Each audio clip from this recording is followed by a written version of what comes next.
Ajustando Horario en nuestras píldoras motivacionales. Muchas gracias por participar en este octavo proceso que realizamos con nuestro cambio de horario.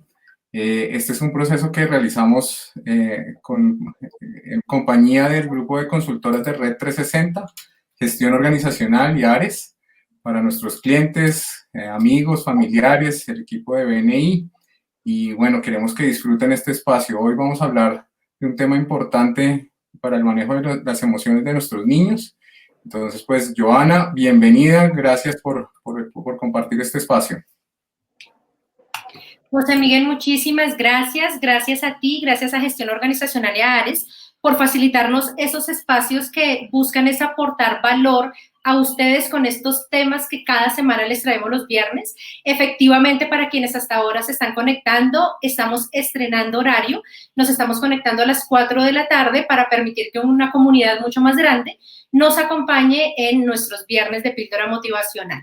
Entonces, bueno, pues es un espacio que está diseñado para ustedes, así que entramos ya en materia. El tema que les traemos el día de hoy se llama ¿Cómo regular las emociones en niños? Y para eso tenemos una invitada muy especial, una colega mía. Ella se llama Mónica Tatiana Moreno Ángel, es psicóloga egresada de la Universidad del Bosque y es magíster en psicología clínica de la Universidad Nacional. Mónica ha fundado el proyecto académico, un proyecto de jardín infantil que tiene ella, que se llama The Little Ones Kindergarten. Este proyecto queda ubicado en la ciudad o en el municipio de Girardot, Dinamarca, y lo que busca es que haya un énfasis en regulación emocional en los niños. Entonces, como experta, Mónica, bienvenida. Muchísimas gracias por acompañarnos y facilitarnos este espacio para compartirnos tus vivencias, tu experiencia y tu conocimiento trabajando especialmente con los niños. Así que bienvenida, Mónica, muchísimas gracias. Hola, buenas tardes, Joana. Muchísimas gracias por la invitación. Bien, entonces, Mónica, ¿qué te parece si empezamos por hablar un poco acerca de qué es la regulación emocional?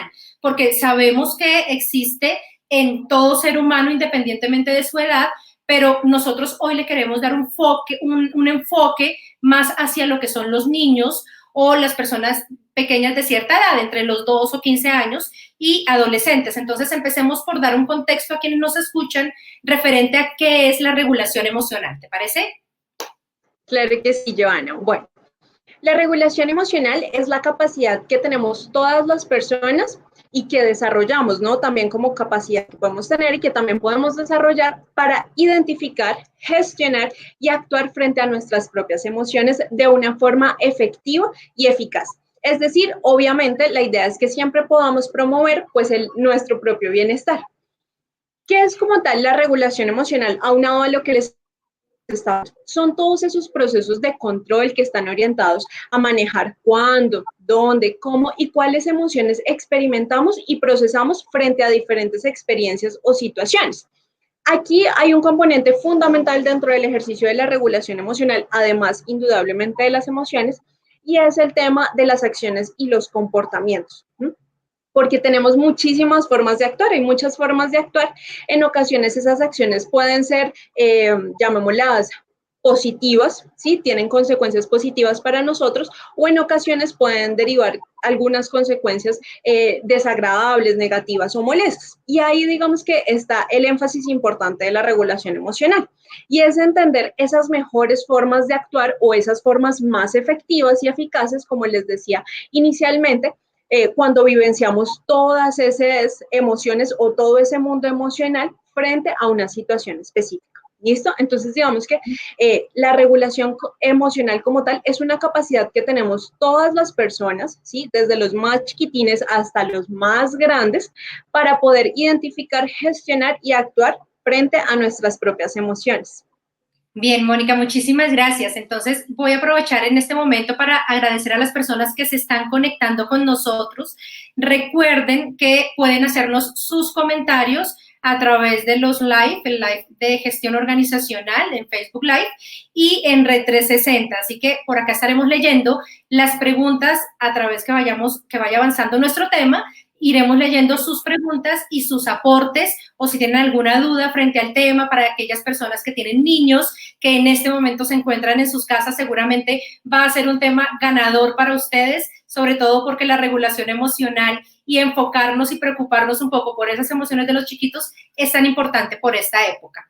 Bien, Mónica, ¿hay alguna diferencia entre manejar emociones en niños entre los 2 años y más o menos los 12, que empieza la preadolescencia, y ya un adolescente, para aquellos que tienen de pronto en sus casas hijos pequeños, pero también preadolescentes o adolescentes?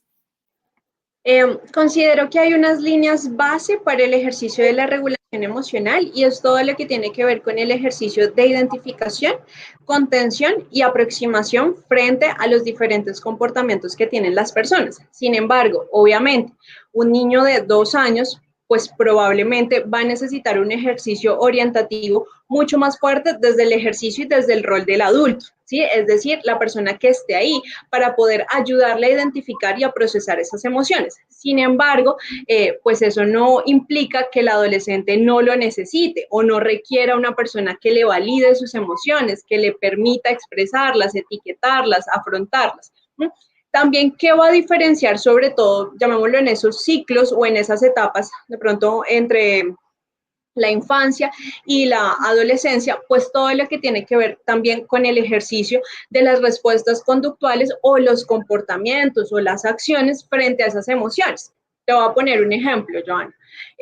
Un niño de 2 años puede sentir frustración, ¿sí? Porque no puede expresar a través del lenguaje lo que siente, ¿sí? Entonces puede que llorar.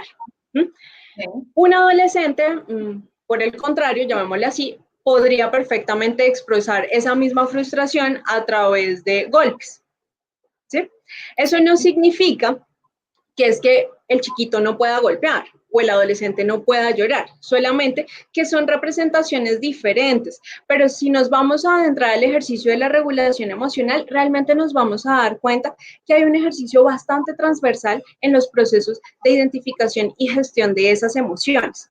Nosotros, obviamente, como roles orientadores y mediadores, ya sea desde el ejercicio como los padres, madres, cuidadores principales, educadores o simplemente como amigos o personas que estamos acompañando este ejercicio de procesamiento emocional, pues vamos a poder orientarlos, ¿sí? A nuestros niños y a nuestros adolescentes.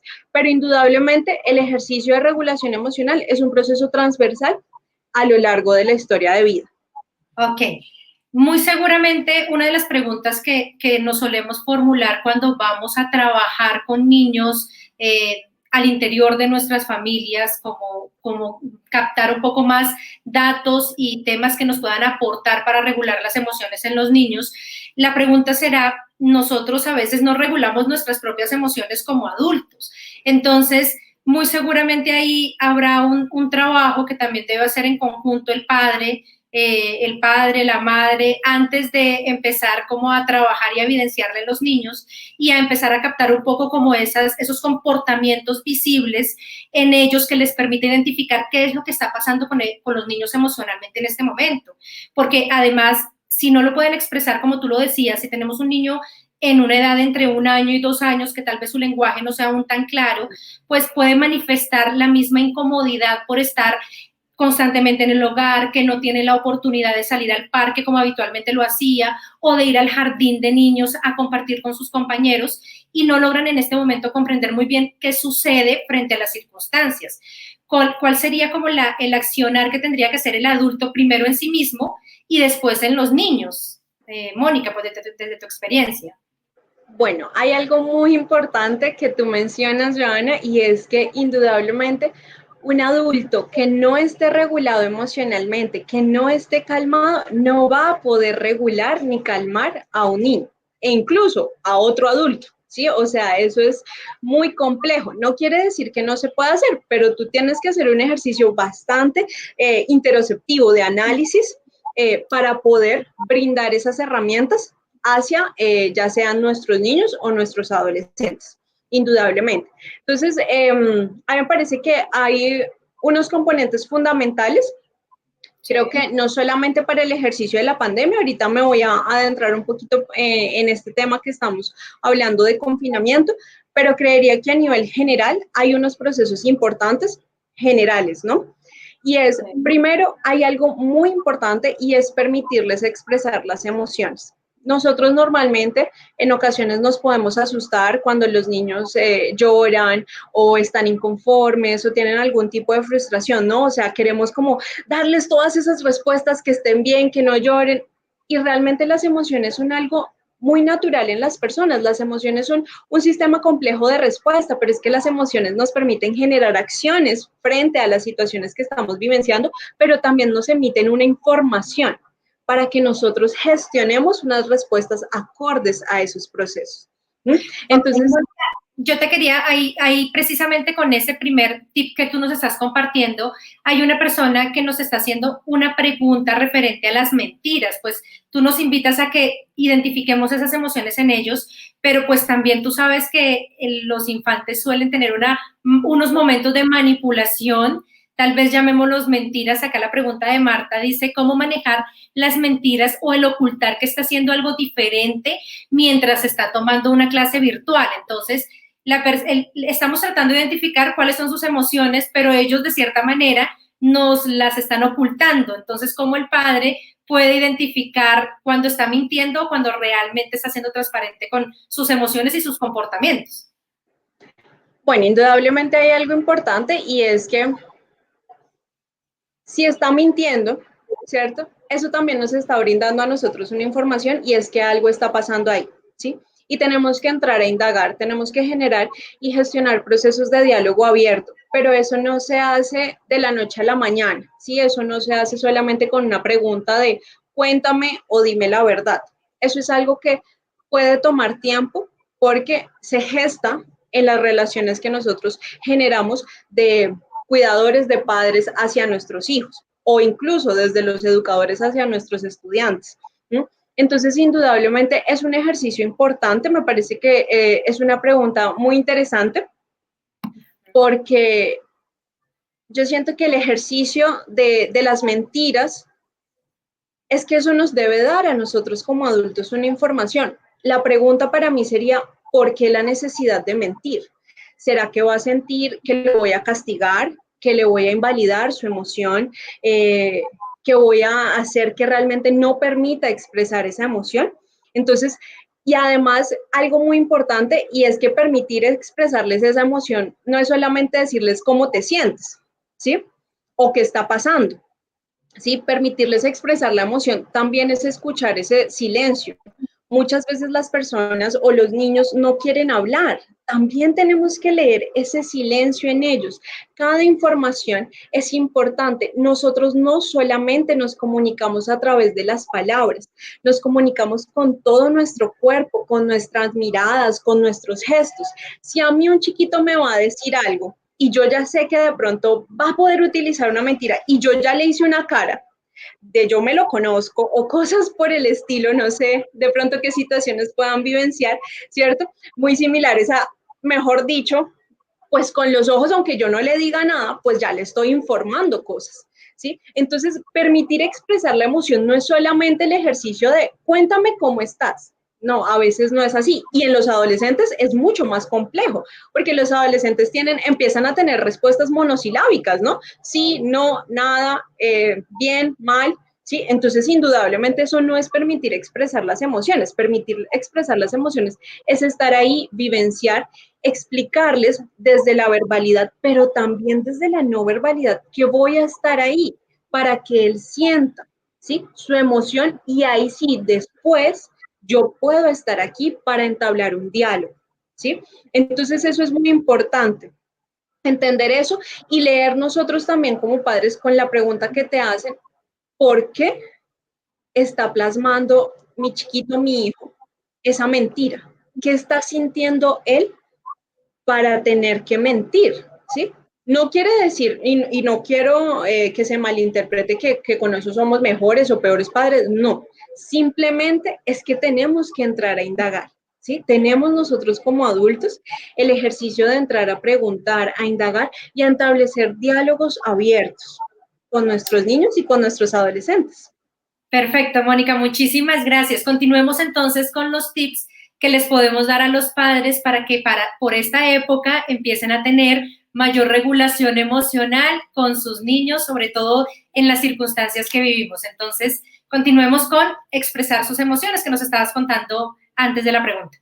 Exactamente, entonces como ustedes están observando ahí, pues lo que yo les comentaba con este primer tip de expresar sus emociones es que cuando un niño esté desregulado, cuando esté gritando, cuando esté pataleando, cuando esté de pronto en un ejercicio pues de emoción plena, pues indudablemente ellos no van a entrar a escucharnos, tú le puedes decir calma, tranquilo, estoy aquí, eso no va a funcionar. ¿Sí? Necesitamos es brindarles unos espacios de seguridad. ¿No? Por ejemplo, ¿qué me refiero con esos espacios de seguridad? Como para que me entiendan un poquito. Es, por ejemplo, si un chiquito está de pronto pataleando, ¿cierto? Está en el piso, ¿sí? Y empiezan a hacer como esas pataletas que se botan al suelo y demás. Sí. Permítele que esté ahí por un momento, pero nuestro rol en ese momento como adulto es que no se vaya a lastimar, ¿sí? Es decir, yo estoy ahí para protegerte físicamente en un primer momento. Estoy aquí para protegerte, para que no te vayas a pegar en la cabeza, para que no te vayas a lastimar, para que no te vayas a gestionar algún tipo de daño a nivel corporal.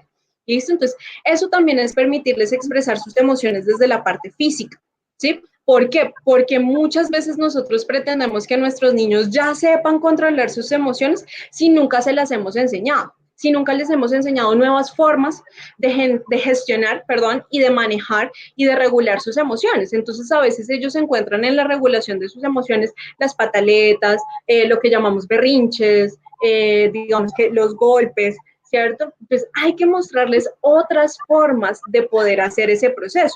Pero eso, les reitero, eso no pasa haciéndolo una vez. Eso es un ejercicio continuo y que se debe ir gestionando y que se debe ir moldeando. Esa palabra es muy importante, el moldeamiento, ayudarles, mostrarles las posibles formas que ellos entiendan que, claro, la pataleta, el grito, el berrinche, es una de las múltiples formas que podemos encontrar para regular nuestras emociones. Entonces, permitir expresarles sus emociones es que ellos logren subir y bajar en esa curva emocional y nosotros estar pendiente y cuidando de ellos. Entonces, ahí es simplemente, como ustedes lo podían ver ahorita en el e-card, es estar ahí en ese momento para ellos, permitir acompañarlos, estar pendientes, que no se vayan a lastimar, pero darles y brindarles ese tiempo y espacio para que vivencien su emoción. ¿Por qué? Porque normalmente, Joana, nosotros lo que hacemos es cosas como cálmate, espérate, no te preocupes, respira. Alguien desregulado no te va a escuchar nada de eso. Eso no va a pasar. Un niño en una pataleta, él no te va a escuchar. ¿Qué es lo importante? Que él te vea que tú estás ahí, ¿sí? Que tú estés pendiente, ¿sí? Que él sepa que aunque esté en un momento de desregulación, es decir, que no sepa cómo controlar sus emociones, tú vas a estar ahí para él incondicionalmente. Y de igual forma con el adolescente. El adolescente necesita saber que mamá, papá, cuidador, amigo, demás, está ahí también en esos momentos donde no tienen esa calma, donde llegan momentos que a veces los papitos me dicen en terapia de rebeldía, que no saben qué hacer, ¿cierto? Es mostrarles en ese primer momento, este es un primer momento que están ahí.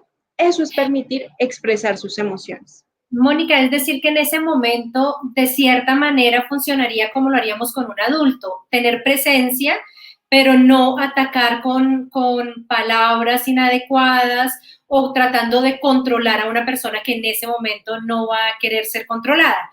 Es un poco lo que comprendo de lo que tú nos enseñas en este primer tip, que tengamos una presencia de cuidado, de contención con el niño o el adolescente y de acompañamiento, permitiéndole expresar el sentimiento y además que sientas esa compañía de mi parte, ¿sí? Es como la primera parte. Exactamente.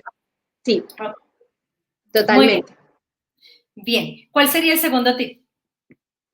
Bueno, el segundo tip es muy importante y es darle nombres a las emociones. Nosotros no podemos identificar nuestras emociones si no empezamos a darle nombre. Antes de adentrarme a esto, quiero poner una situación que a veces podemos vivenciar y es cuando nos levantamos y sabemos que tenemos algo, pero no tenemos ni idea de qué tenemos. Tú te levantas y dices, me siento rara, no sé qué tengo, algo me pasa, y uno, pero cuéntame, Joana, o cuéntame, Pepita, o cuéntame, Juanita, ¿qué te pasa? No sé, pero sé que algo tengo, ¿cierto? Tú no puedes cambiar ni regular tus emociones si no entiendes qué es lo que está pasando internamente. Y para empezar a entender ese mundo interno es algo muy importante y es empezar a darle nombre, a describir esas emociones que sentimos. ¿Mm? Los niños, en el caso de los niños están descubriendo todo, ¿cierto? Es todo nuevo para ellos. Y nosotros podemos ser esas guías en ese camino de descubrimiento de ellos. Por ejemplo, así como ellos están descubriendo todo, pues también están descubriendo sus emociones, cómo las sienten, cómo funciona, qué significa para ellos la tristeza, la rabia, el miedo, ¿sí? Eso es algo, digamos que parte innato, pero también nosotros aprendemos a gestionar esos procesos y aprendemos a entender cómo las vivenciamos. ¿Sí? Entonces, en el caso de los niños, podemos hacerles preguntas como, veo por tu cara, ¿cierto? Que estás triste o pareciera que tuvieras miedo o estás de mal genio o tienes ira por alguna situación específica. Este tipo de frases, oraciones, palabras le van a permitir no solamente a los niños, y yo creería también que a los adolescentes, a conocer el nombre de las emociones, sino a permitir situar, focalizar esas emociones en un espacio interno, como el que les decía, para organizarlas, posteriormente expresarlas y asimismo gestionar acciones de afrontamiento. ¿Sí? Entonces, por eso es muy importante empezar a darles nombres a esas emociones. ¿Sí? Por ejemplo, cuando nuestros chiquitos todavía no tienen un lenguaje verbal establecido claro, ¿sí? Entonces muchas veces ellos no te van a decir, mamá, estoy triste porque te vas a ir al trabajo, ¿sí? Ellos a veces no, digamos que esa frase tan clara o tan específica de su propia emoción, pues puede ser que no la escuchemos, indudablemente, pero nosotros podemos expresarle cosas como amor o cariño. Veo por tu carita que te sientes triste. Yo sé que estás triste porque yo me tengo que ir a trabajar, pero mamá se tiene que ir a trabajar por tal y tal y tal. No le estás diciendo que no se sienta triste, porque él tiene todo el derecho de estar triste, porque es normal que se sienta triste porque mamá o papá se van de viaje, se van a trabajar o por X o Y, ¿cierto? Ellos tienen absolutamente todo el derecho de sentir cualquier emoción. Ahora bien, yo lo que le puedo explicar es por qué están pasando estas cosas, ¿sí? Lo mismo en un adolescente. Sé que te sientes frustrado, sé que quieres salir con tus amigos, ¿sí? Pero en este momento, pues no puedes salir con ellos por tal y tal cosa, ¿sí? Es empezar a describir las situaciones, empezar a describir las emociones, incluso cosas como, por ejemplo, situar también desde la corporalidad, Joana, que me parece muy importante poder hacer una conexión también con el tema del cuerpo, porque las emociones se vivencian también en el cuerpo, el aspecto fisiológico es uno de los elementos de nuestras emociones, ¿sí? Y es, por ejemplo, decirles cosas como, ¿dónde sientes tu tristeza? ¿Sí? Por ejemplo, a los niños, uno les dice, ¿dónde sientes su tristeza? Profe o mami, no, en mi pancita, me duele, o cuando sienten miedo, ¿cierto? Aquí, allá, allá. O uno les dice de pronto cuando están de mal genio o cuando yo he trabajado pues a nivel terapéutico con chiquitos con dificultades de conducta por mucha tensión o ira o mal genio por situaciones o vivencias que han podido tener, yo les digo, ¿dónde estás súper tensionado? Y muchos me dicen, aquí, en la cabecita, ¿cierto? Y me dicen, acá. Y yo le digo, ok, ¿y en esa cabecita cómo le vamos a llamar? Entonces empiezo a darles nombres, empiezo a focalizar en su cuerpo, ¿cierto? ¿Dónde está esa emoción? Porque si yo te hablo de ira, pues la ira, no sé, puede estar en todo el espacio. Pero cuando yo la empiezo a ubicar, está en mi cabeza, me hace que el corazón se me acelere mucho, mucho, mucho. Ok. Y cuando entonces yo les digo, y cuando el corazón se te acelere mucho y mucho, ¿le vamos a pegar al compañerito?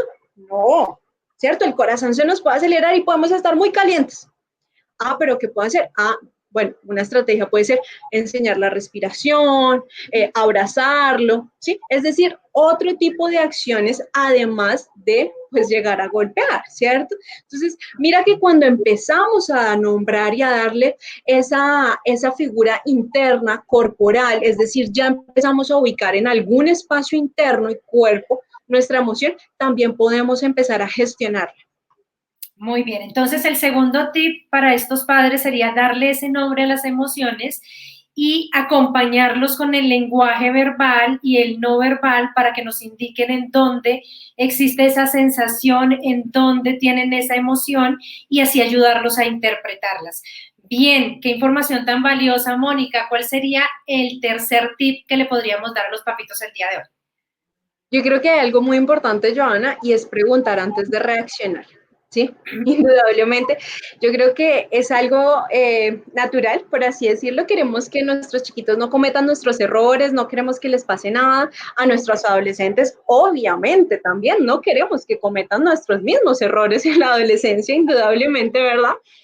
Y queremos protegerlos, porque los queremos, porque los cuidamos, ¿sí? Pero hay algo muy importante y es que es necesario y es fundamental que los niños y los adolescentes pues exploren esas sensaciones agradables, desagradables, y que en ocasiones cuando nosotros veamos algo que no está bien, y queremos darle como esa respuesta inmediata, haz esto, di esto, no, aléjate, termínale, no, quítate de ahí, ven, muévete. Digamos que en esas inmediatas, come esto, juega, pinta, dibuja, entre muchas otras cosas, pues antes de llegar a dar esos consejos, no es que no los vayamos a dar, no, eso es importante, también orientar los ejercicios de acción, ¿sí? Plantear esas posibilidades y formas de actuar, pero antes de llegar a eso, es como un pasito anterior a ese proceso que normalmente hacemos, es pregúntales, ¿sí? Pregúntales por qué están tristes, si hay algo que tú hayas hecho o que haya pasado en su contexto por lo cual estén molestos, ¿sí? Que si existe algún problema, que qué sientes, ¿sí? Ustedes más que nadie conocen a sus hijos, ¿sí? Permítanse observarlos y preguntarles primero qué está pasando dentro de ellos. Muchas veces, en ocasiones encontramos que nuestros adolescentes se cierran porque entramos de una vez con la acción a decirles, haz esto, termina, muévete, haz, di tal, y ellos se cierran en ocasiones. Antes de dar ese paso, pregúntales, ¿sí? Muchas veces podemos dar o más información o menos información de la que ellos necesitan y no entendemos el mundo y el diálogo que ellos están estableciendo. ¿Sí? Y eso también pasa con los niños, ¿sí? Entonces, muévete, pinta, dibuja, haz esto, haz lo otro, pero ni siquiera le preguntamos al niño, ¿estás triste? ¿Por qué estás triste? ¿Sí? Okay. Él te puede decir, me duele o algo. Entonces, ahí sí podemos dar una acción mucho más apropiada para gestionar esa emoción sabiendo por qué está pasando. Es lo que llamamos en psicología la crianza respetuosa, Mónica, un modelo pues finalmente basado en la no violencia, en donde prime la comunicación y el comprender las emociones de los niños. Mónica, tenemos varias preguntas que nos tienen por acá en el live, entonces te las voy a leer porque además están nuestros invitados muy participativos, les ha parecido muy interesante el tema. Aquí Alberto Vargas Suárez nos pregunta lo siguiente: ¿cómo explicarle a un niño de 2 años que el uso de tapabocas es importante para salir de casa sin infundir temor por el virus? ¿Qué le sugerirías tú a Alberto? Bueno, indudablemente creo que eso es un ejercicio de adaptación, no solamente para los niños el uso de tapabocas, creo que hay muchos adultos que no lo usan bien. Entonces, indudablemente es un ejercicio de adaptación. El juego, te plantearía aquí una de las opciones, ¿no? Obviamente también por el tiempo y por la información que tenemos de la pregunta, pero creería que el juego, ¿sí? A través del juego nosotros podemos mostrarle, o a través de la pintura, el dibujo, la corporalidad, le podemos explicar que hay un virus, ¿cierto? En nuestro ambiente que no vemos, que no podemos ver porque no es observable, y que ese virus nos puede enfermar, ¿cierto? Nos puede enfermar con una gripita y entonces esa gripita pues nos va a hacer enfermarnos, vamos a tener que sonarnos, ¿sí? Cosas que ellos ya probablemente han vivenciado, ¿cierto? Es decir, mostrarles pues ese virus que puede ser una enfermedad. Ahí no estamos generando pues un daño severo, simplemente le estamos dando información. Y, por ejemplo, para el tema del uso del tapabocas, que me parece muy importante, podemos hacer juegos con ellos con el tapabocas. Por ejemplo, que ellos pinten en su tapabocas, que lo personalicen, ¿sí? Que veamos cómo se ven los tapabocas frente al espejo, ¿sí? Y que hay que utilizarlos, pero hacerlo desde una perspectiva chévere. Si yo llego de una vez, bueno, no tengo acá mi tapabocas, pero si yo llego de una vez y te pongo algo que además no te deja ver toda la expresión, ¿sí? Y te lo pongo y además es difícil respirar, es abrupto, ¿sí? Para un niño y sobre todo para un niño de 2 años. Pero si yo a través del juego le empiezo a poner el tapabocas, le quito, le pongo y le digo, lo vamos a dejar y le hacemos, por ejemplo, una carita feliz y él se ve en el espejo, pues eso tal vez puede ser mucho más amigable. Yo creería que tipos de estrategias desde esa perspectiva pueden ayudar a que ellos logren adaptarse un poco más, pero eso puede derivar un poquito de tiempo también. Recordemos también lo poderoso del lenguaje que nos comentabas anteriormente. A veces creemos que por ser tan pequeños o porque ellos no tengan aún el lenguaje completamente desarrollado, pueden no comprender lo que les estamos diciendo, que es un error grandísimo que solemos cometer pues quienes son padres, porque en la medida en que te sientes a explicarle las razones al niño por las cuales debe poner el tapabocas, debe conservarlo, tal vez que tiene un espacio para salir al parque, pero que no debe tocar algunas cosas que va a encontrar allí para evitar precisamente la transmisión del virus, no con palabras técnicas, sino de esta manera como tan tranquila y tan puntual, ellos lo van a lograr entender. Así que no olvidar la importancia del lenguaje claro con ellos, porque realmente funciona muy bien. Por acá, Mónica, Jamie nos pregunta, ¿qué puede pasar? Jenny Andrea Velosa nos pregunta, ¿qué manejo se le puede dar a un niño de 2 y de 8 años, los cuales pelean casi todo el tiempo y el de 2 años le pega mucho al niño de 8? Sí, bueno, eso es terapia vincular. Sí. Yo aquí pues doy tips generales, obviamente, porque cada caso igual es específico y es importante abordarlo, pues, digamos que individualmente y familiarmente.